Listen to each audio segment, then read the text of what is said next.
নিজ ঘরে শুয়েছিল আবৃত্তি। ভালো লাগছে না হঠাৎ। অমন প্রশ্ন করাতে ওর ভীষণ খারাপ লাগতে লাগলো। তখনই ঘরে এলো লেখা।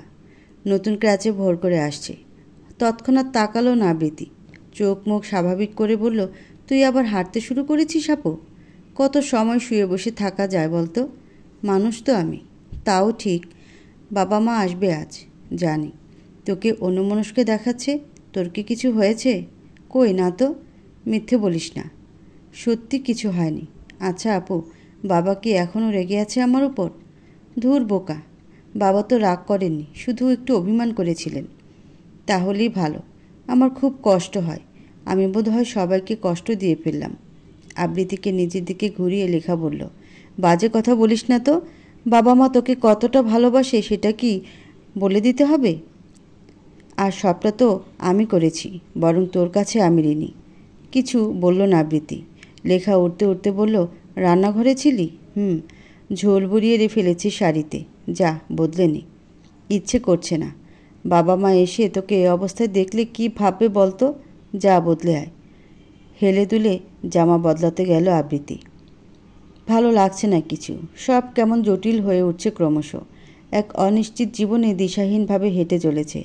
জীবনের এক একটা সময় যেন বেশ যন্ত্রণার। হঠাৎই আবৃত্তি নিজেকে আবিষ্কার করলো এই পৃথিবীতে ভীষণ একা। কেউ নেই কোথাও। চারপাশে সবটাই অমানিশা আর অমানিশা।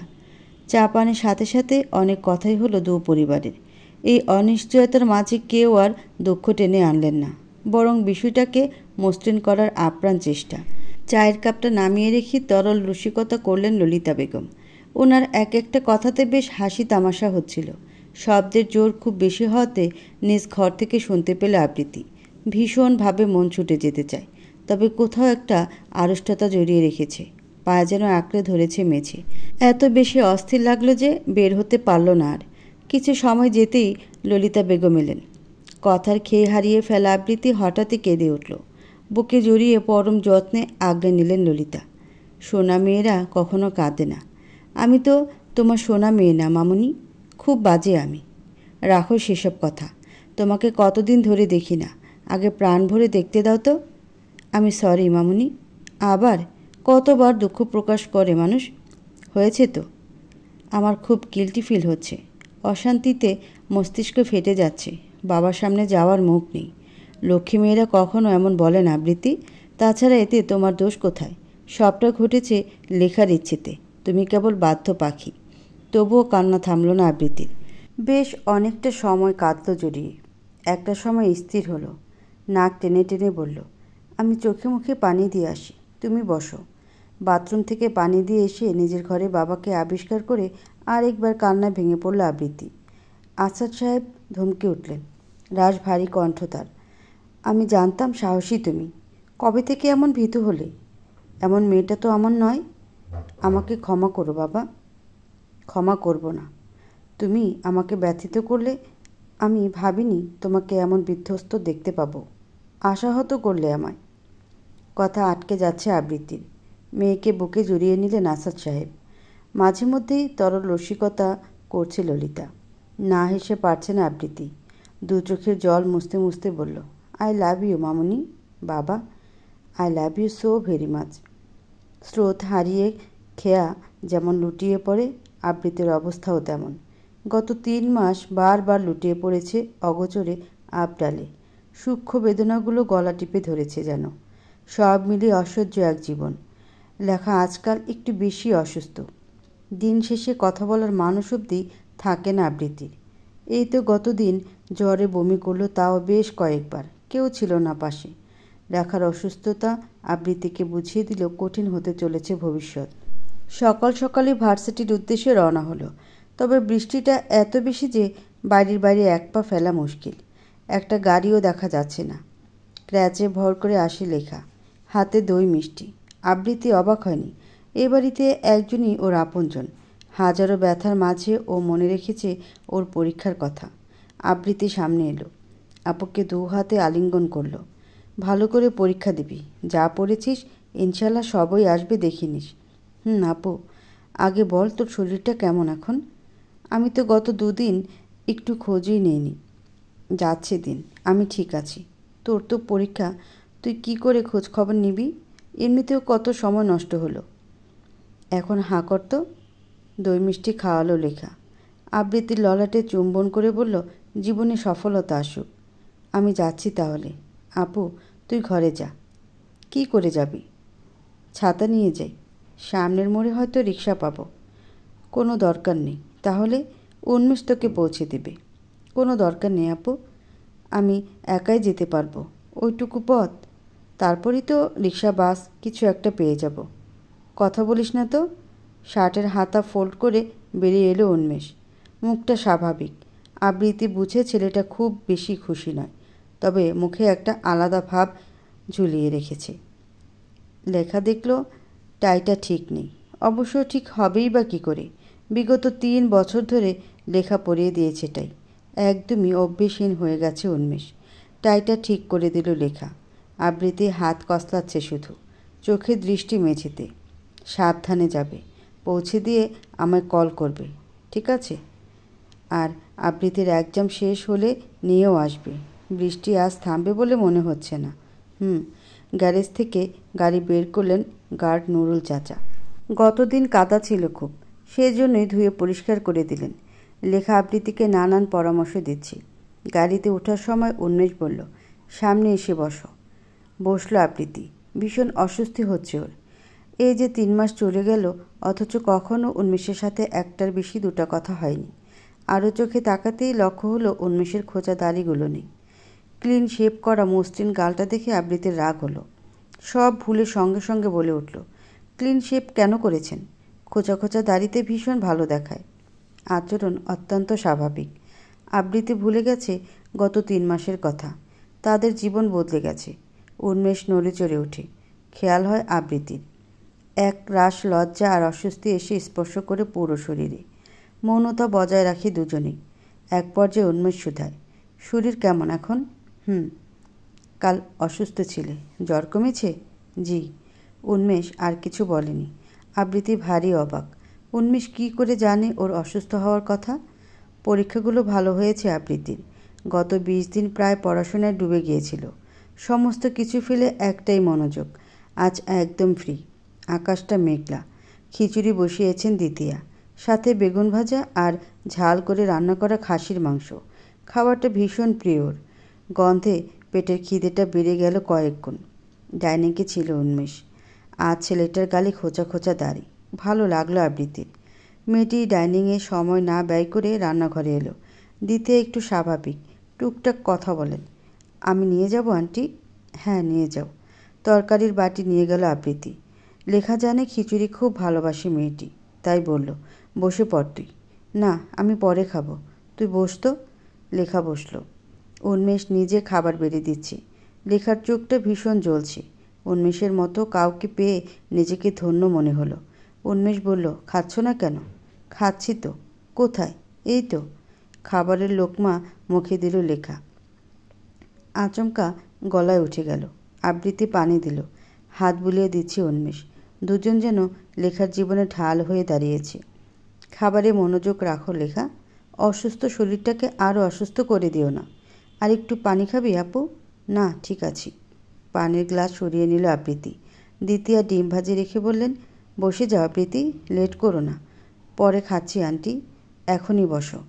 একটাই চেয়ার খালি, সেটা হচ্ছে উন্মেষের বাঁ পাশ।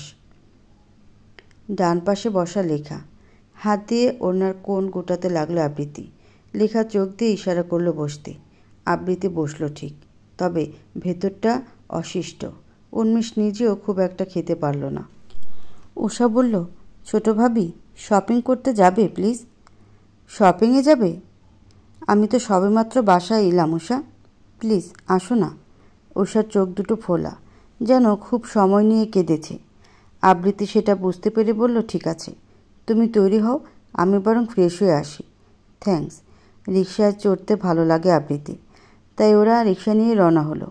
মলিন হয়ে এসেছে উষার মুখশ্রী। বাচ্চা একটা মেয়ে, সবে ক্লাস 10-এ পড়ে। সব সময় হাসি খুশি থাকবে, প্রাণোচ্ছল হবে মুখ। তা না করে কেমন গুমট, এমন কি কেঁদে লাল করে ফেলেছে মুখ? আবৃত্তি একবার প্রশ্ন করতে চাইল, তবে ভেতর থেকে সায় আসছে না। উষার ইচ্ছে হলে উষাই বলবে না হয়। শপিং মলে ঢুকে খুব একটা শপিং করলো না উষা। দেখা গেল এই দোকান সেই দোকান ঘুরছে শুধু। আবৃত্তি পুরোটাই লক্ষ্য করেছে, তবে নিশ্চুপ রইল। উষা ঈষৎ হাসার চেষ্টা করে বলল, কিছু খেয়ে নিই আমরা। এখনই? হ্যাঁ, পরে আবার শপিং করব না হয়। আসো। ফুড সেকশনে এসে খাবার অর্ডার করলো ঠিকই, তবে উষার মনোযোগ অন্যদিকে। আবৃত্তি লক্ষ্য করল নাক বরাবর একটা ছেলে বসে। ইশারায় দুজন কথা বলছে কিছু। মগজটা এবার কিছু বুঝলো বোধ হয়। আবৃত্তি খপ করে ধরল হাত। উষা হকচকিয়ে ওঠে। কিছু বলতে চাইছে উষা? না মানে ছোট ভাবি, কেঁদেছ খুব? কি হয়েছে তোমার? উষা বোধহয় ভরসা করতে পারছে না। এ বাচ্চা বয়সটা অতিবাহিত করেছে আবৃত্তি। বাচ্চা মেয়েটিকে দেখে বোঝা যাচ্ছে খুব সিরিয়াস ইস্যু। আশ্বস্ত করার লক্ষ্যে বাহুতে হাত রাখল। আমাকে ভরসা করতে পারো উষা? আর মনে হচ্ছে তুমি আমাকে ভরসা করে এখানে এনেছ। দ্বিধা হতাশা সব কিছুকে গিলে নিয়ে উষা বলল, আমি প্রেগনেন্ট ছোট ভাবি। মাথাটা ঘুরিয়ে এলো আবৃত্তির। উষার হাতটা ধরেছিল এত সময়, এখন সেটা আলগা হয়ে এলো। উষা প্রায় ডুকরে কেঁদে উঠল। আবৃত্তি সামলে নিল নিজেকে। উষার হাত ধরে বেরিয়ে আসার সময় ছেলেটিকে বলল, আমাদের সাথে আসো। উষা কাঁদছে খুব। লেকের ধারটা খুব নির্জন। আবৃত্তি চায়নি রেস্টুরেন্টে অত মানুষের সামনে কোনো ঝামেলা হোক। আবৃত্তি সময় নিয়ে ছেলেটাকে শুধালো, তোমার নাম? ইয়াস মুক্তাদির। ইয়াস, পড়াশোনা করো তো? জি। কোন ক্লাসে? মেডিকেল 3rd ইয়ার। আবৃত্তি প্রায় রেগে গেল এবার। ও না হয় ছোট মানুষ, তুমি তো প্রাপ্তবয়স্ক ছেলে। তাছাড়া মেডিকেল স্টুডেন্ট, স্বাস্থ্য সচেতন সম্পর্কে আমার থেকে তোমার ধারণা বেশি। তাছাড়াও মানলাম আবেগে করেছো এমনটা, তাই বলে বেবি আসতে পারে এটা মাথা রাখবে না? কথাগুলো বলে অস্থির হয়ে এলো আবৃত্তি। মাথায় কিছু আসছে না। এটা কোনো সাধারণ ঘটনা নয়। উষা কাঁদছে খুব। ইয়াসের মুখটা একেবারেই নেতিয়ে গেল। আবৃত্তি শান্ত হলো। পরিস্থিতি যেমনই হোক সবটা মুষ্টিবদ্ধ করতে হবে। কিছুটা শঙ্কা নিয়ে বলল, ইয়াস, তুমি নিশ্চয়ই এই বাচ্চাকে অস্বীকার করছো না? ছি ছি ভাবি, এমনটা আমি কখনোই ভাবতে পারি না। বিশ্বাস করুন, আমি উষাকে ভীষণ ভালোবাসি। কিছু ভুলের কারণে আজ এই দশা। তবে আমি চাই আমাদের সন্তান আসুক পৃথিবীতে। ভরসা পেল আবৃত্তি। উষার মাথায় হাত রেখে বলল, কেঁদো না, আমি দেখি কি করতে পারি। আর সব থেকে বড় কথা, সন্তান আসার খবরটা জানানো যাবে না কাউকে। যত দ্রুত সম্ভব তোমাদের বিয়ে দেওয়ার ব্যবস্থা করতে হবে। তোমরা যা করেছো এটা ধর্ম সমাজ কোনো দিক থেকেই ঠিক নয়। এত সময় পর কান্না থামালো উষা। আবৃত্তির হাতটা ধরে বলল, আমাদের বিয়ে হয়ে গেছে ছোট ভাবি। ভুল করলেও অতটাও পাপী নই আমরা। প্রথমে শকড হলেও কোথাও একটা শান্তি লাগে আবৃত্তির। অন্তত বাচ্চাটাকে অবৈধ নামক শব্দটা বই বেড়ানো লাগবে না। 2 দিন ধরেই উন্মেষের সাথে কথা বলার চেষ্টা করছে আবৃত্তি, তবে হচ্ছে না কোনো ক্রমেই। আজ সন্ধ্যায় বাড়ির মেইন ফটকে অপেক্ষা করলো। উন্মেষের গাড়িটা গেট দিয়ে ঢুকতেই একটি মেসেজ পাঠালো, আমার সাথে একটু দেখা করবেন প্লিজ, খুব আর্জেন্ট প্রয়োজন। আমি বাড়ির পেছনের রাস্তায় অপেক্ষা করছি। উন্মেষ বেশ আতঙ্কিত হলো। পাছে মেয়েটির বিপদ হলো নাকি এই ভয়ে দ্রুত গাড়ি পার্ক করে বের হলো। আবৃত্তি পায়চারি করছে এদিক সেদিক, বিচলিত দেখায় খুব। উন্মেষ উদ্বিগ্ন গলায় শুধায়, কিছু হয়েছে তোমার? কোনো সমস্যা? সামনে যাই আমরা, এখানে কথাটা বলা ঠিক হবে না। নীরবে এগোলো উন্মেষ। বক্ষের মাঝে অচিরে জেগে উঠল তীব্র ব্যথা। ভয় আর আতঙ্কগুলো শরীরে সুচ হয়ে বিঁধে। একসময় নির্জনে উপস্থিত হয় দুজনে। তখনই আবৃত্তি বলে, একটা বিষয় খুব বেশি জটিল হয়ে আছে, আমার মাথা কাজ করছে না, সেজন্যই আপনাকে ডাকলাম। এমনকি আপুকেও বলতে পারছি না সেসব। অসুস্থ শরীর নিয়ে কি করবে? কি কথা যা লেখাকে বলতে পারছো না? আসলে হ্যাঁ বলো, তুমি ঘেমে যাচ্ছ আবৃত্তি। উষা প্রেগনেন্ট। শুনতে পেল না উন্মেষ। ওর কানে দুটো বোধ হয় তালাবদ্ধ। হাত কসলাতে লাগলো আবৃত্তি। ভীষণ চিন্তা ফুটেছে চোখে মুখে। উন্মেষের কপালে ভাঁজ। আপনি রাগ করবেন না প্লিজ, পুরো বিষয়টা বোঝার ট্রাই করেন। উষা কোথায়? আগে আপনি আমার কথা শুনেন। ওকে ডাকো, আমি জানি আশেপাশে আছে। ভারী হয়ে আসে আবৃত্তির কণ্ঠ। উন্মেষের মুখের অভিব্যক্তি অনেকটাই গম্ভীর। বিগত কিছু বছর ধরে এমনিতেই পাংশুটে হয়ে উঠেছে মুখ। আগের মতো প্রাণোচ্ছল দেখা যায় না। সেই ছেলেটা এখন একটু রাগ দেখালে কেমন যেন হয়ে ওঠে মুখের গড়ন।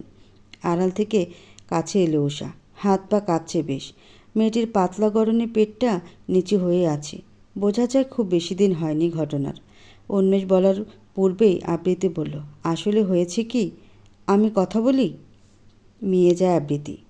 উন্মেষ ভালো করে বোনকে দেখে। তারপর সজোরে চটটা বসে মসৃণ গালে। আবৃত্তি ছুটে এসে আগলে নেয়। উন্মেষের কপালের রগ জেগে উঠেছে। ভয়ে কান্না করে দেয় উষা। আবৃত্তি প্রায় চেঁচিয়ে বলে, পাগল হলেন? বাচ্চা মেয়েটাকে এভাবে মারলেন? বাচ্চা? কে বাচ্চা? বাচ্চা হলে নিশ্চয়ই আজ এভাবে আসতে পারত না। ভুল হয়ে গেছে। আপনি সমাধান করবেন কি তা না করে চুপ থাকো তুমি। আমি ওর সাথে কথা বলছি। একদম সাফাই দিবে না। শেষোক্ত বাক্যে আবৃত্তি যেন একদমই থমকে গেল। উষা এবার ফ্যাসফ্যাস করে কাঁদছে। খিচে ধরেছে আবৃত্তির বাহু। মেয়েটির মানসিক অবস্থা চিন্তা করে আবৃত্তি সামলে নেয় নিজেকে। বলে, আর আঘাত করবেন না ওকে। এই বয়সটাই ভুলের। প্রশ্রয় দিও না আর। ভুলের বয়সে ভুল করতে হবে এমন কোনো শব্দ নেই। প্রেম করেছে বেশ ভালো, তাই বলে ছি, ঘৃণায় আমার শরীর গুলিয়ে আসছে। আসলেই ঘৃণা হলো উন্মেষের। উষা ভীষণ কষ্ট পেল। আবৃত্তি এবার উষার মাথায় হাত বুলিয়ে বলল, কেঁদো না বোন, আমি কথা বলছি। হিচকি তুলতে তুলতে সরে যায় উষা। আবৃত্তি উন্মেষের মুখোমুখি হয়। উন্মেষ লক্ষ্য করে মেয়েটির চুল ছাড়া আজ। বাতাসে উড়ে হয়েছে সব এলোমেলো। ভীষণ অগোছালো হয়ে আছে, তবু কোথাও একটা গোছানো। চোখ সরায় উন্মেষ। আবৃত্তি বলে, এই বয়সের ভুলটা খুব কি অস্বাভাবিক? কি বলতে চাইছ? উষা বাচ্চা, বয়সটা খুবই কম। মানুষ তো প্রাপ্তবয়স্ক হয়েও ভুল করে বসে। কত শত ভুলের মাঝেও বেঁচে থাকে। তাহলে বাচ্চা মেয়েটির ভুলকে পরিস্থিতি কেমন তা জানো না তুমি? সেই জন্যই বলছি। আর তাছাড়া ওরা অলরেডি ম্যারিড। ভ্রু কুচকাল উন্মেষ। আবৃত্তি শুধু বলল, আর যাই হোক, ওদের মাঝে সর্বোচ্চ পাপ তো হলো না। অন্যদিক ফিরিয়ে নিল চোখ। উন্মেষ কিছুই ভাবছে না এখন। কোথাও একটা হারিয়ে গেছে বোধ করি। আবৃত্তিই বলল, পারিবারিকভাবে ওদের বিয়ের ব্যবস্থা করতে হবে। আর উষার প্রেগনেন্সির কথাটা একদমই জানানো যাবে না কাউকে। ইয়াসের সাথে কথা হয়েছে আমার। ছেলে খারাপ নয়, মেডিকেল স্টুডেন্ট, শুধু ভুলটা করে বসলো। সে যাই হোক, আপনি বাসায় ম্যানেজ করুন কোনোভাবে। সবসময় আমাকে কেন ম্যানেজ করতে হবে বলতে পারো? আবৃত্তি তাকালো। উন্মেষের দৃষ্টি অন্যদিকে। ছেলেটির চুলগুলো বাতাসে নড়ে। গালের খোঁচা খোঁচা দাড়িতে কোথাও একটা ব্যথা অনুভব করায়। মনে হয় এই তো কিছু সময়, কিছু মুহূর্ত, এরপরে আসবে বুক ভরা তীব্র প্রশান্তি। বেশ কদিন যুদ্ধ চলেছে বাসায়। কেউ বুঝতে পারছিল না উন্মেষ কেন এখনই বিয়ে দিতে চায় উষাকে। প্রেম করেছে, রিং বদল হোক, বিয়েটা না হয় সময় হলে হবে। তবে বাচ্চা মেয়েটিকে এখনই বিয়ে দিতে চাচ্ছে উন্মেষ। এই বিষয়টা লেখাও মানতে পারছিল না। অনেক বুঝিয়ে সকলকে রাজি করিয়েছে ছেলেটা। উষা ভাইয়ের ঘরটাতে এখন আর আসে না। তার ভাইয়ের ঘর মানে তো ওই লাইব্রেরি। সেখানে দীর্ঘ সময় কাটায় উন্মেষ। ভাইকে কৃতজ্ঞতা জানাতে চায় উষা। কত ঝড় সহ্য করতে হলো ওর জন্য। উন্মেষ তখন বড় জানালার কাছে বসেছিল। চাঁদ দেখছিল রোজকার মতো। কখনো বা বই হাতে নিয়ে দীর্ঘ সময় বই পড়ার অভ্যাস। বেশ উসখুস করছে মন। অস্বস্তি ভরা হৃদয়টাকে টেনে হিঁচড়ে নিয়ে এলো উষা। উন্মেষ তখন চোখ বুজে, ভাইয়া। মেয়েটির কম্পিত কণ্ঠ। উষার কণ্ঠটা কানে যেতেই চোখ মেলল উন্মেষ। দু হাতে ঘুমের ভাবটা মুছে নিয়ে বলল, কী রে, এখন তুই এলি যে? আর বলেছি না এই স্লিপারটা পরে টইটুই করে ঘুরবি না? পিচ্ছিলেটা, কখন পড়ে যাবি বলা যায়? ভাইয়ের কথায় দু চোখ ভরে উঠে উষার। উন্মেষ প্রায় দু হাতে ষোড়শী বোনটাকে বুকে টেনে নিল। মাথায় হাত বোলাতে থাকলো অনবরত। যা হবার হয়েছে। জীবনটা অনেক বড়। তুই একা না এখন, আরেকটা প্রাণ আছে তোর মাঝে। ভাইয়া, মেরেছি, আবার ভাইয়াই তো আদর করব। সরি ভাইয়া, আমি বুঝতে পারিনি। হয়েছে, আমার ক্রন্দন কুমারী। আপনার বিয়ের অনুষ্ঠান হবে আজ বাদে কাল, আর আপনি কি না? কাছি না তো, তাহলে দু চোখে পানি কেন? এমনি এমনি। উন্মেষের প্রশস্ত বুকে লেপটে রইল উষা। ভাই নামক মানুষটির সাথে বয়সের ব্যবধান খুব বেশি, তাই হয়তো সখ্যতা গড়ে ওঠেনি তেমন। তবে বয়স কখনো ভাই বোনের ভালোবাসায় খাদ জন্মাতে পারে? কলির মাথাটা ভনভন করছে। লাইব্রেরি পরিষ্কার করছিল সে। ঠিক তখনই ভাই বোনের কথাগুলো শুনতে পেল। কলির হৃদয় এখন ছলাৎ ছলাৎ। হা হয়ে যাওয়া মুখটা মুহূর্তেই বন্ধ করে দেয় আবৃত্তি। টেনে বের করে নিয়ে আসে। কিছুটা ভয় কাজ করে ওর মাঝে। আবৃত্তি বলে, ওখানে কি করছিলে তুমি? আমি তো বইঘর পরিষ্কার করতেছিলাম আপামনি। ও, যাও এখন। ঠিক আছে। কলি চলে গেল। আবৃত্তি হতাশভাবে পা বাড়ালো। কলি কিছু শুনেছে কি না এই নিয়ে একটা দ্বিধা কাজ করছে। এই বাড়িতে কলির সাথে সব থেকে ভালো সখ্যতা লেখার। মেয়েটিকে খুব ভালোবাসি কি না, তাই হয়তো সন্ধ্যায় শুনে আসা কথাটা হজম হয়নি এখনও। লেখাকে বলার জন্য আঁকোপাকো করছে মন। লেখা বেশ বুঝতে পারছিল বিষয়টা। একটা সময় প্রশ্ন করেই ফেলল, কি হলো তোর? তখন থেকে দেখছি এমন করছিস, হয়েছে কি ভাবিমণি? সেটাই তো জানতে চাচ্ছি। আসলে আবৃত্তিকে আসতে দেখে দমে গেল কলি। সঙ্গে সঙ্গে বলল, আপনার জন্য গরম পানি নিয়ে আইতেছি, পায়ের ব্যথা সারবনে। হ্যাঁ, নিয়ে আয়। কলির সাথে আবৃত্তির চোখাচোখি হলো। আবৃত্তি লক্ষ্য করেছে চোরের মতো লেজ গুটিয়ে পালিয়ে যাচ্ছে কলি। ভেতরটা নিমিষেই উতলা হয়ে এলো। একটা সময় পর স্থির হলো চোখ। লেখার পা ভেঙেছিল 5 মাস আগে, আর ঠিক তার 1 মাস পরেই ধরা পড়ে ক্যান্সার। সে দিন থেকে পাগল হলো লেখা। তারপর আবৃত্তি আর উন্মেষের বিয়েটাও দিয়ে দিল। কি অদ্ভুত এ দুনিয়া! ভাবুক হয়ে আসা আবৃত্তিকে দেখে লেখা বলল, ওভাবে দাঁড়িয়ে কেন আছিস? এমনি আপু, তোর পায়ের জন্য মালিশ নিয়ে এসেছি, এটা খুব কাজে দেয়। লেখার জামাটা হাঁটু অবধি তুলে যত্ন নিয়ে মালিশ করতে শুরু করেছে আবৃত্তি। লেখা আলগোছে চুলে বিলি কেটে বলল, আমার জন্য এত মায়া কেন তোর? কলির হাবভাব সুবিধার নয়। আবৃত্তি ঠিক ভরসা করতে পারছে না। ওর সন্দেহটা বারবার ঘুরপাক খায়। মেয়েটি বিচলিতভাবে বেলকনিতে পায়চারি করছিল। ঠিক তখনই অপর পাশের বারান্দায় এলো উন্মেষ। আবৃত্তি প্রায় সঙ্গে সঙ্গে বলল, কিছু কথা ছিল। হ্যাঁ, বলো। সেদিন যে উষা আপনার সাথে দেখা করলো, লাইব্রেরিতে বসে আপনারা কি এমন কিছু আলোচনা করেছেন যা অন্য কেউ জানলে হিতে বিপরীত কিছু হতে পারে? বুঝিনি তোমার কথাটা। তাছাড়া আমরা তো শুধু স্লিপার নিয়ে কথা বলেছি। উষাকে বললাম যাতে ওই স্লিপার না পরে। আর কিছু? হ্যাঁ, ওই তো বললাম, এখন ও তো একা নয়, ওর সাথে আরেকটি প্রাণ মিশে আছে। নিজের প্রতি যত্নশীল হতে। কেন বলো তো? আসলে সেদিন লাইব্রেরিতে কলি ছিল, পরিষ্কার করছিল কী সব যেন। আমাকে দেখে প্রায় ভরকে গিয়েছিল। গুরুত্বপূর্ণ বিষয়টা। উন্মেষ পুরো স্থির হয়ে ভাবল কিছু সময়, তারপরই বলল, কিছু শুনেছি কি? জানি না তো। জিজ্ঞাসা করাতে অস্বীকার করলো, তবে 2 দিন ধরেই কেমন ছটফট করতে দেখলাম। ঠিক আছে, আমি ওর সাথে কথা বলে নিব, তুমি চিন্তা করো না। আবৃত্তি ঘরের পথে অগ্রসর হতেই উন্মেষ পিছু ডাকল, শোনো। থ্যাঙ্কস। শুকনো হাসলো আবৃত্তি। কিছু বলতে পারছে না মেয়েটি। কিছু সময় গাছগুলোতে চোখ বুলিয়ে চলে এলো স্বীয় ঘরে। ঠান্ডা লেগেছে লেখার। খ্যাক খ্যাক শব্দ করে কাশছে সে। ইতিমধ্যে নানান ধরনের সমস্যা দেখা যাচ্ছে। চিন্তিত হয়ে এলো উন্মেষের মুখ। আলগোছে মেয়েটির মাথাটা বুকে চেপে নিল। কি হয়েছে? বুকটা এত অস্থির লাগছে কেন? শুয়ে থাকো এভাবেই, ভালো লাগে। কাল যখন থাকবো না তখন কি করবে? না থাকার কথা কেন আসছে এখানে? এটা তো সত্য, যখন তখন আমার মৃত্যু হতে পারে। সে তো আমারও হতে পারে। আমারটা নিশ্চিত, সকলের মৃত্যুই নিশ্চিত। তুমি আমায় বুঝলে না কখনো, বুঝতে চাইছিও না। শুধু এভাবেই থেকে যাও লেখা, আমার সবটা জুড়ে থেকে যাও প্লিজ। থেকে গেল লেখা। বুকের ভেতরে থাকা শব্দগুলো কত রকমের আন্দোলন না শুরু করেছে। এদিকে লেখার কর্ণধার সচকিত হলো। মনে হলো হৃদয়ের কোথাও ঝড় উঠেছে। তবে সেটা স্বীয় হৃদয় নাকি সামনে থাকা ব্যক্তিটির হৃদয় ঠিক ঠাউর হচ্ছে না। মৃত্যু কামনা অত সহজ নয়। লেখা এখন ঘুমিয়ে আছে। উন্মেষের বুক বরাবর মাথা রেখে ডুবে আছে এক ঘোরের মধ্যিখানে। এই ঘোরের মধ্যেও মৃত্যু হতে পারে তার। জীবন বড় অনিশ্চিত। সেখানে লেখার জীবনটা একটু বেশিই ছন্নছাড়া। বুকের মধ্যে স্থলে থাকা প্রজাপতিটা কখন না বেরিয়ে আসে। উন্মেষের হৃদয় কম্পমান। ওই তো কয়েক বছর আগে লেখার সাথে প্রথম দেখা। পারিবারিকভাবেই বিয়েটা হলো। উন্মেষ তখন সবে পড়াশোনা শেষ করে নিজের বিজনেসে হাত রেখেছে। বিয়ের প্রথম রাত্রিতে খুব একটা কথা হলো না। দুজন দুমুখী হয়ে শুয়ে রইল কেবল। পরদিনই কাজের চাপ এলো। বাবা বললেন এখন যাওয়ার প্রয়োজন নেই। তবে উন্মেষের মন শুনল না। ছেলেটি দমে থাকার পাত্র নয়। সে জানালো, যাব আমি। লেখা সেদিন নির্বাক ছিল।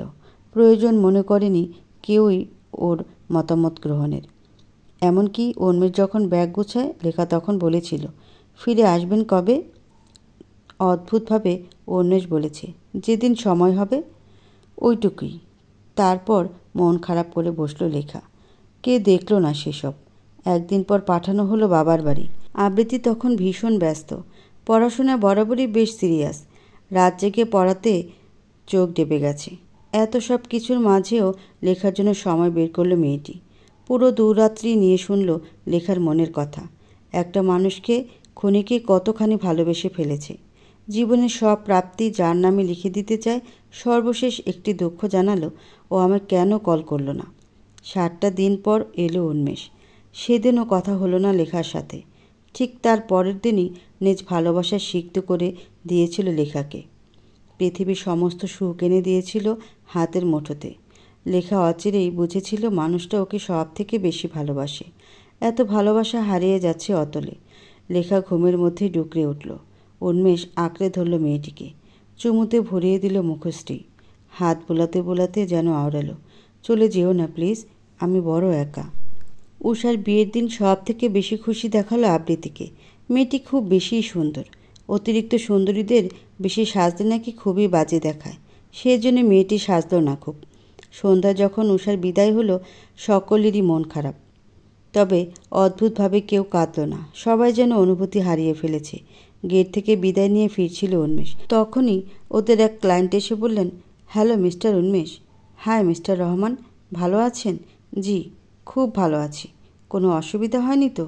কী যে বলেন, আপনাদের বাড়ি মানে আমাদের নিজস্ব ঠিকানা। এখানে চোখ বন্ধ করে থাকা যায়। ধন্যবাদ। টুকটাক কথার মধ্যে হঠাৎই মিস্টার রহমান বললেন, ওই মেয়েটা কে? আবৃত্তিকে দেখালো লোকটা। উন্মেষ কথা না বলায় ফের বললেন, আসলে আগেরবার যখন এসেছি তখন তো দেখিনি। আমার ওয়াইফের ছোট বোন। সন্তুষ্ট হলেন তিনি।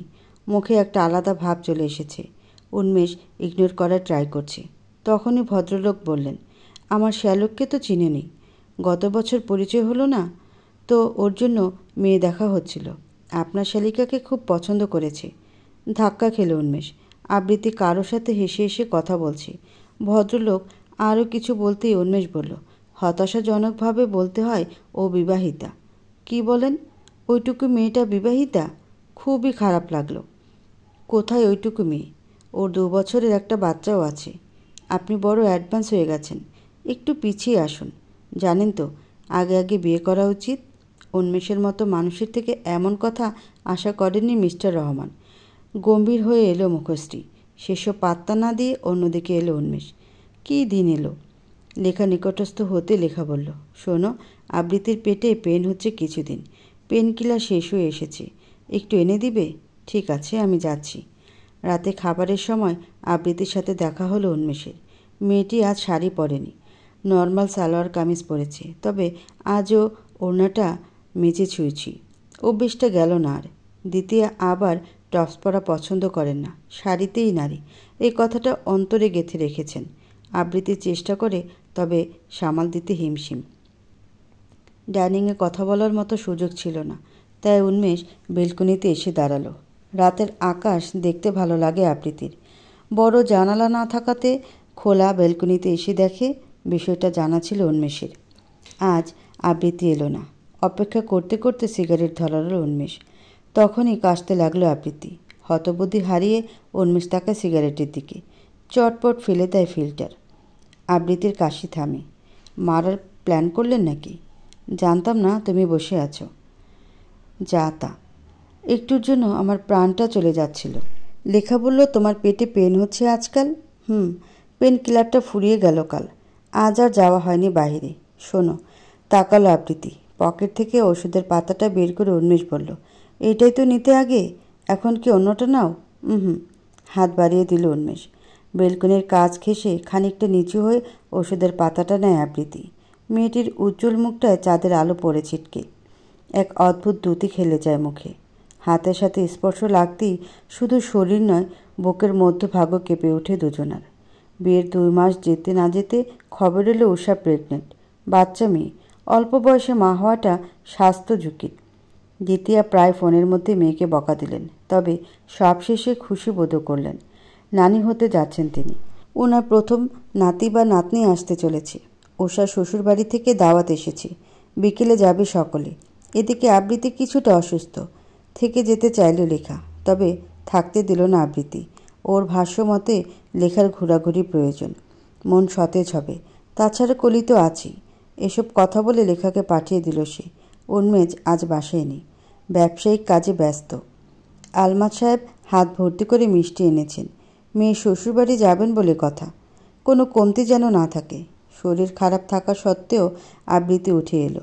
লেখার পা এখন অনেকটাই ঠিকঠাক। ক্র্যাচে ভর করে হাঁটতে হয় না, তবে হাঁটতে একটু অসুবিধা হয়। লেখা এক হাত আবৃত্তির গালে ছোঁয়। কিছু প্রয়োজন হলে কলিকে ডেকে নিবি। ঠিক আছে আপু, তোরা সাবধানে যাস। আর আপু, পৌঁছে ফোন দিবি। দিব। তুই এখন ঘরে যা, রেস্ট কর। তোরা যা, তারপর না হয় যাই। না, আগে তুই যাবি। যাচ্ছি বলেই চলে গেল আবৃত্তি। লেখা গাড়িতে উঠে বসল। শাঁ গতিতে যাচ্ছে গাড়িটা। এরই মধ্যে উষার কল এলো। বহুদিন পর দুজনে আজ কথা বলছে। বিগত দিনগুলোতে সাধারণ সখ্যতা যেন হ্রাস পেয়েছিল। উষা হঠাৎই বলল, আমার মেয়ে হলে যেন তোমার মতো হয় ভাবি। হেসে উঠল লেখা। তারপর বলল, কেন বলো তো? তোমার নাকটা আমার ভীষণ ভালো লাগে। নাক ভালো লাগে? হ্যাঁ গো ভাবি। জানো, তোমার মুখের দিকে তাকালে প্রথমেই তোমার নাকটা ভাসে। মনে হয় একদম খেয়ে ফেলি। ছি উষা, কী ভাষা তোর! অশ্লীল হয়ে গেছিস। ঠোঁট টিপে হাসল উষা।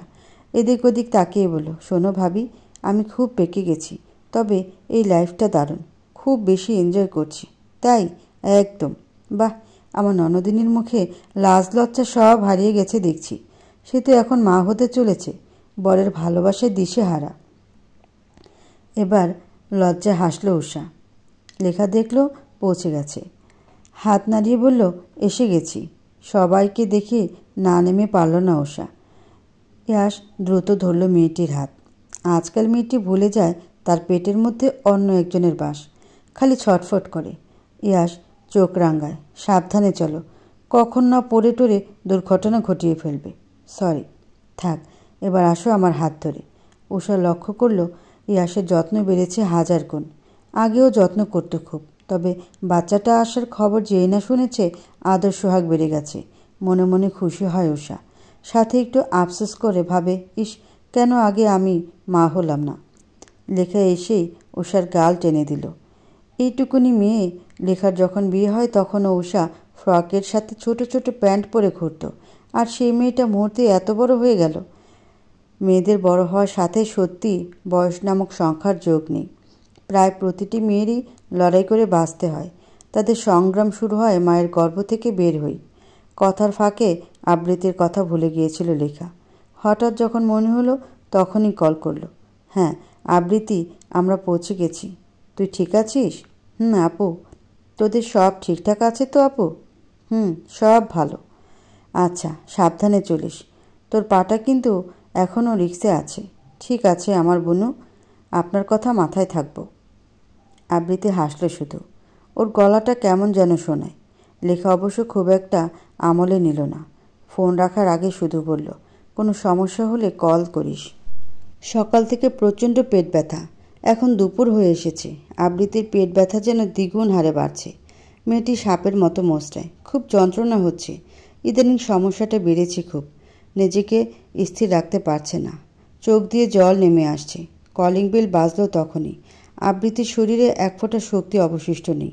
কলিকে ডাকে সে। কলি, কলিং বেল বাজে, দেখো তো কে এলো।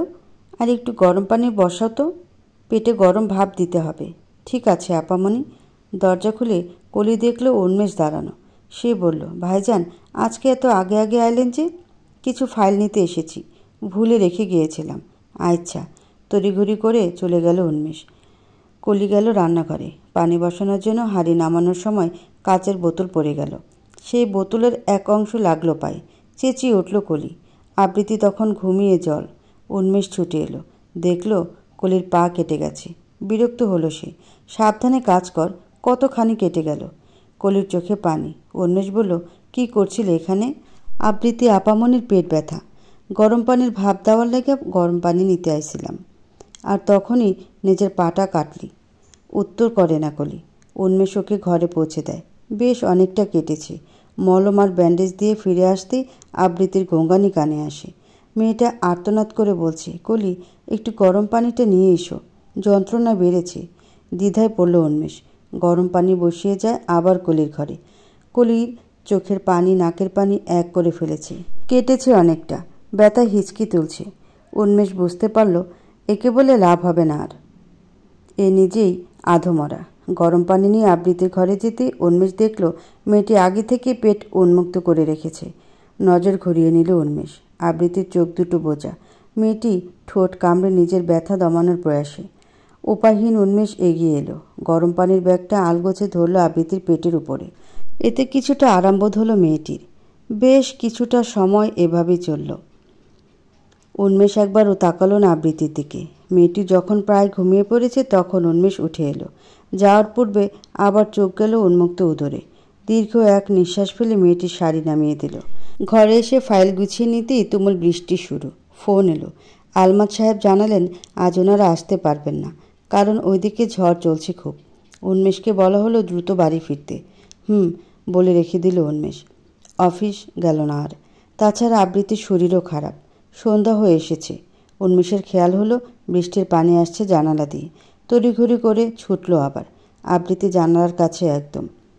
পানি এসে ভিজিয়ে দিয়েছে ওকে। চট করে জানালা বন্ধ করে দিল। এদিকে আবার লোডশেডিংয়ের শুরু। জেনারেটর নষ্ট হয়ে আছে। চার্জার লাইট নেই বাসায়। ফোনের ফ্ল্যাশ জ্বালিয়ে মোম ধরালো। ড্রয়িং রুমে আর কলির ঘরে একটা দিয়ে আরেকটা রাখলো আবৃতির রুমে। জুবুথুবু হয়ে গেছে আবৃতি। ভ্রু কুঞ্চিত করল উন্মেষ। হালকা হাতে মেয়েটির কপাল স্পর্শ করতেই বুঝল জ্বরে অবস্থা খারাপ। তার উপর বৃষ্টির পানিতে অর্ধ ভেজা শরীর। হালকা সুরে মেয়েটিকে ডাকল উন্মেষ। আবৃতি, আবৃতি, উঠে বসার চেষ্টা করো। কথাটা কানে যায়নি মেয়েটির। জ্বরের প্রভাব খুব বেশি হওয়াতে অনেকটাই চেতনাহীন সে। এক পর্যায়ে কাঁপতে লাগে আবৃতির দেহ। কোমল গোলাপি ঠোঁটটা যেন আরও রক্তিম হয়ে উঠেছে। শুকনো ঢোক গিলল উন্মেষ। আবৃতির গালে হালকা করে চাপড় দিয়ে আবার ডাকতে লাগলো, উঠো আবৃতি। চেতনাহীন আবৃতি উঠল না, বরং আরও বেশি করে আঁকড়ে ধরল বিছানা। সাথে বক্ষস্থলে চেপে ধরল উন্মেষের হাত। এবার উন্মেষ পড়ল বিপদে। ছেলেটা কি করবে বুঝতে পারছে না। এদিকে আকাশে মেঘ ডাকছে গুরুম গুরুম। ভেজা শরীর স্পষ্ট হয়েছে।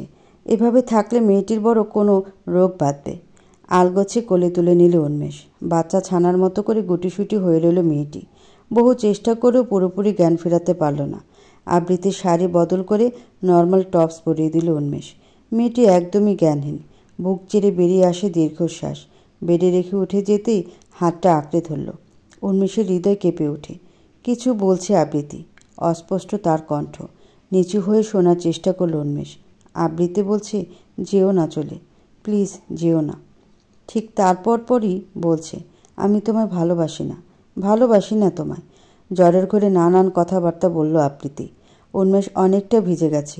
মেয়েটির শাড়ি বদলের সময় বুক ধরে এসেছিল। চোখ ভিজে এসেছিল কোনো এক যন্ত্রণায়। অসহায় লাগছিল নিজেকে, ভীষণভাবে অসহায়। সারা রাত আবৃতির কাছেই ছিল উন্মেষ। কতবার মেয়েটি কেঁপে উঠেছে হিসেবহীন। জ্বরটা নেমেছে এখন। ঘুমিয়ে জল হয়ে আছে। উন্মেষের চোখে আলো আসতেই ঘুম নেমে গেল। আবৃতির পাশে আধশোয়া হয়ে বসে রইল। মেয়েটির মাথায় হাত বোলালো কয়েকবার। এলো চুলগুলো গুছিয়ে দিল। আর তার পরপরই মেয়েটির কপালে এঁকে দিল উষ্ণ ঠোঁটের পরশ। কলি বলল, আবৃতি আপামনি, আপনি উঠেন না। তবু ওঠার চেষ্টা করল আবৃতি। মাথা নাড়াতেও কষ্ট হচ্ছে। কলি সাহায্য করে দিল। আবৃতি থ হয়ে বসে। কলিই বলল, কি যে হয়েছিল আপনার? শরীরের জ্বর যে হু হু কইরা বাড়তেছিল। জ্বর বেড়েছিল খুব? মনে হইতেছিল গরম পাতিলায় হাত রাখছি। আপু কি ঘরে কলি? একটু ডেকে দাও না। ভাবিমণি তো ঘরে নেই। কোথায় তাহলে? কলি তো খুব বৃষ্টি আছিল, তাই আইতে পারি নাই কেউ। ও, বলে থেমে গেল আবৃতি। দেখতে পেল নিজের গায়ের জামাটা। কিছু সময় ভ্রু কুঞ্চিত করে থেকে কলিকে প্রশ্ন করবে ভাবল। তবে ততক্ষণে চা হাতে চলে এসেছে উন্মেষ। চুলগুলো এলোমেলো। কলি ওঠার চেষ্টা করতে উন্মেষ বলল, সাবধানে, তোর পায়ের যা অবস্থা। কথাটা বুঝেনি আবৃতি। উন্মেষ চা রাখতে রাখতে বলল, তোর চা দিয়ে এসেছি, ধীরে ধীরে ঘরে যাবি। বিকেলে ডাক্তার নিয়ে আসবো। ঠিক আছে ভাইজান, আমি যাই, কোনো দরকার হলে ডাইকেন। যা। কলি চলে গেল। আবৃতি চা তুলতে যেতেই উন্মেষ বলল, আমি দিচ্ছি। চা নিল আবৃত্তি। মুখটা কেমন গম্ভীর। জামা আমিই বদলে দিয়েছি। হঠাৎ উন্মেষের এমন কথাতে চমকে যাওয়ার কথা থাকলেও চমকালো না মেয়েটি, শুধু একবার তাকালো। চা শেষ করে রেখে দিল কাপটা। উন্মেষ ধীর হস্তে মেয়েটার মাথায় হাত ছোঁয়ালো। চোখ বন্ধ করে রইল মেয়েটি। জ্বর নেমে গেছে। প্রতিক্রিয়া দেখালো না আবৃত্তি। উন্মেষ ফের বলল, কিছু বলছো না যে? কি বলবো? কিছু একটা, অন্তত ভালো খারাপ রিয়েক্ট করা যেতেই পারে। আমার কোনো অনুভূতি নেই। মিথ্যে কেন বলো, যখন সে মিথ্যাটা কোনো কাজেই দিবে না? সত্যি ছিল এটা। থাক, আর সত্য মিথ্যে জানতে চাই না। শোনো, আমাকে কিছুদিনের জন্য বাসায় দিয়ে আসবে প্লিজ? হঠাৎ? প্লিজ দিয়ে আসো আমায়। আমার দম বন্ধ হয়ে আসছে। অনেকটা ভনিতা করে এবার উন্মেষ বলল, তাহলেই বুঝো আমার কেমন লেগেছিল। উন্মেষ, তুমি এটা বলতে পারো না। কথা বলিও না আবৃত্তি। সব তো ঠিকই ছিল। আজ তাহলে এমন কেন বললে তুমি? এর জন্যই আমি আসতে চাইনি। সামান্য লাল হয়ে এলো উন্মেষের চোখ। আবৃত্তি সেসব পরোয়া না করে বলল, তুমি তোমার কথা রাখোনি তবে। দোষ দিবে না আবৃত্তি। আমি আমার দিক থেকে কখনোই কমতে ছিলাম না। বুঝেছি। কি বুঝলে? আজ আমি এখানে উপস্থিত আছি, তাই সব কিছুর এত ঘাটতি। রাগ হলো উন্মেষের। আবৃত্তি নাক ফুলিয়ে বসে রইল। দুজনের মধ্যে একটা আক্ষেপ রইল। একটা সময় পর উন্মেষ বলল, আমার দিক থেকে আমি সর্বোচ্চ চেষ্টা করেছি, তবে এখনও আমার অনুভূতি মরে যায়নি, আর না কখনো যাবে। আমার প্রথম ভালোবাসা, প্রথম অনুভূতি ছিল। নিজেকে নিষ্ঠুর মনে হলো আবৃত্তির। মনে পড়ল দ্বিতীয়ার বলা কথাগুলো। এক সময় বলল, আন্টি তবে ভুল বলেনি কিছু। আমি সত্যি আমার আপুর সংসার ভাঙতে এসেছি। দু চোখে জল। আবৃত্তির ফুপানো শব্দ শুনছে উন্মেষ। মেয়েটার দিক থেকে নজর ফিরিয়ে মনে মনে বলে, এত ভালো না হলেও পারতে। অন্তত আমার জীবনটা এভাবে পচে যেত না। দুপুরের দিকে ফিরে এলো সবাই। আবৃত্তি হঠাৎ করেই বাড়ি থেকে যেতে চাইছে, এই বিষয়টা হজম হলো না লেখার। সে তো সরাসরি উন্মেষকে অভিযোগ করলো, তুমি ওকে কিছু বলেছ? কি বলবো? তাহলে বাড়ি যেতে চাইছে হঠাৎ? তাকে জিজ্ঞাসা করো। অদ্ভুত। কালও তো সব ঠিক ছিল। তুমি বসো তো। বসেই তো ছিলাম। আবার বসো। পায়ের ব্যথাটা বেড়েছে তাই না? কি করে বুঝলে? ম্যাজিক। বলেই গাঢ় হাসলো উন্মেষ। লেখার পাটা নাড়াচাড়া করে দিল। এতে শীতল হয়ে এলো লেখার চোখ। ঠিক কতটা ভালোবাসা থাকলে মানুষ এমন করতে পারে? উন্মেষই দিতে এসেছে আবৃত্তিকে। আজও আঁচলে ঠিক নেই মেয়েটির। চুলগুলো উড়ে গেছে বাতাসে। গাড়ি থেমেছে অনেক সময়। আবৃত্তির যখন ধ্যান ভাঙে তখন দেখতে পায় উন্মেষ তাকানো। লজ্জা পেলে না তো? কেন লজ্জা পাবো? শাড়ি ঠিক তো করো আগে। ঠিক করার কি আছে? সেটাই বলে দীর্ঘশ্বাস ফেলল উন্মেষ। আবৃত্তি তাকিয়ে দেখল, এটা ওদের বাড়ি নয়, বরং বাড়ি থেকে উল্টো পথ। চিরচেনা সবুজ মাঠ। চিন্তিত কণ্ঠে মেয়েটি বলল, এখানে কেন এলাম আমরা? অতীতকে অনুভব করতে। আমি চাই না। না চাইলেও যেতে হবে। উন্মেষ প্লিজ। একা কেন জ্বলবো আমি? তুমিও তো সমান দোষী তাই না? ভালো তো আমি একাবাসী না। নীরব হয়ে এলো আবৃত্তির দৃষ্টি। মেয়েটির চোখে মুখে ভয়। উন্মেষ তাচ্ছিল্য নিয়ে তাকিয়ে রইল নিষ্ঠুর নারীটির পানে। যা শুইবার ক্ষমতা নেই তা কেন করতে যাবে?